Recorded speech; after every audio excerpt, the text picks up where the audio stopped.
чакай малко. Ти ми каза, че си в фоликулярна фаза. Какво изобщо значи това? Окей, слушай. Менструалният цикъл има 4 фази и ако ги познаваш, можеш много по-добре да разбираш тялото си. Разкажи ми още. Добре, фаза 1. Менструална. Това е когато си в онзи период от месеца, нивата на хормоните падат и си по-ниско енергийна. Гушкане, чай, почивка. Да, тази ми е ясна. А другите?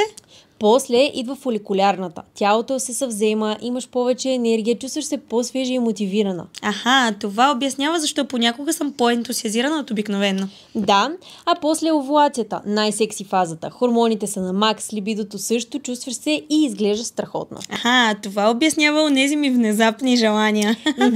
И накрая лутеалната. Тук идват PMS, нервност, подуване, чувствителност, всичко те дразни, включително и собствената ти коса.